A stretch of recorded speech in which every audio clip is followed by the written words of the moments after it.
He says the test you should apply is that every spirit that acknowledges that Jesus Christ has come in the flesh is from God.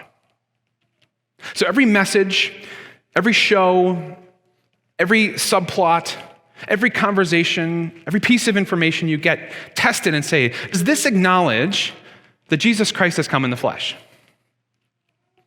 Seems pretty straightforward, right? Well, maybe a little bit more than what you think. See, in Greek, this actually has a little bit more meaning, which I want to explore with you. Many of you know the New Testament of the Bible was written originally in Greek in the 1st century, and those of you who speak multiple languages know that sometimes things don't come specifically, perfectly over from one language to another. And so for the next 5 minutes, I'm going to totally Greek nerd out for you, and some of you are going to love it, and you're going to be furiously taking notes, and some of you are going to maybe fall asleep. So for those of you who I'm going to lose in the next 5 minutes, don't worry, there will be a summary, too long, didn't read statement at the end of this. But for those of you who do love nerdy things, it's about to get awesome. What language studies experts will tell you is that a culture's language is formed by the circumstances and the values of the culture. So an example of this would be like, I think many of us learned this growing up, that Eskimos have a higher level of, or a higher number of words for things like snow than we do in our language, right? Because they're interacting with snow more, they have to have more words in their vocabulary in order to describe different types of snow, when we, who basically just kind of get slush most of the time, just call it snow. Well, this can happen not just across geographic areas, but it also can happen across time. As modern people, we have a culture that is influenced by things like technology, and so our language is actually formed by that. And one piece of technology that forms the way that we speak is the clock. I mean, think about it. How many of you have direct access to the exact time that it is right now? Like every one of you over the age of 12, right? Because you all have a phone, I'm pretty sure, and many of you are wearing a watch. And there's multiple clocks in this room on the walls. We know the time, and we structure our lives by the time. We have times that we wake up and set alarms. We have bedtimes. We have appointments that are sometimes a little bit too close together in our schedule because we're so convinced that the time will figure out everything that we need to do. It's part of our zeitgeist, if you will. And that is not necessarily wrong, but it builds itself into the way that we speak. So in English, we have 3 tenses for our verbs: past, present, and future. Right? Things that happened in the past, things that are happening right now, and things that will happen. But for the Greeks in the 1st century, the clock was not a big deal. The sundial had only been invented about 150 years before Jesus was born, and it was not commonly in use anywhere in the Roman Empire at that time. So people didn't really know what time it was, and they frankly didn't really care. In fact, there's a poem I read by a Roman when the sundial was created that was basically like a hit piece on the guy who created the sundial. It was like, the guy who created the sundial is the worst guy ever. We should kick him out because he ruined the day for us. They didn't really like the clock, and it reflects in their language.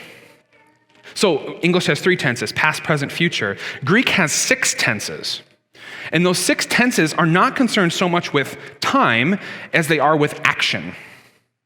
So I'm going to read actually just a description of each of the 6 tenses for you so you can kind of see what this looks like. Greek has a tense that's actions that are happening right now and will continue to happen, have actions that happened but now have stopped. They have actions that happened and are still happening right now.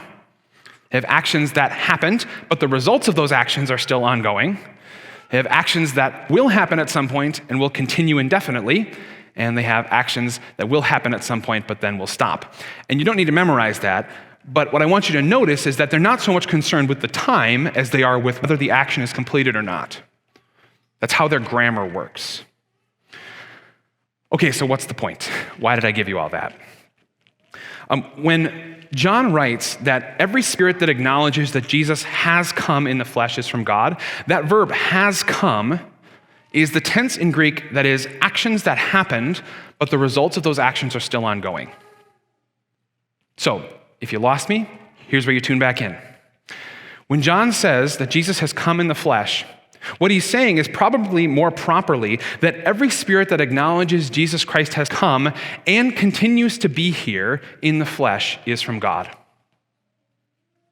Kind of the way we would say like Uncle Joe came over for Christmas dinner. Like there was an event, Uncle Joe came to the door and we welcomed him in, And now he's still here and probably should leave soon, right? Like that's the idea of this verb. So what John is saying is that to acknowledge that the true Jesus, the Jesus who came in flesh, is to acknowledge that he is still here in flesh. Now that's hard to see in the English, right? We see Jesus Christ has come in the flesh, and we think like modern Western people, right? We think in time. We think, 2,000 years ago, Jesus came outside of Jerusalem. And that's kind of what John is saying, but he's pushing it a little bit farther and saying, well, actually, does Jesus continue to come today? Is he still here today? So how does the Spirit live in us? Most properly through the Lord's Supper, right?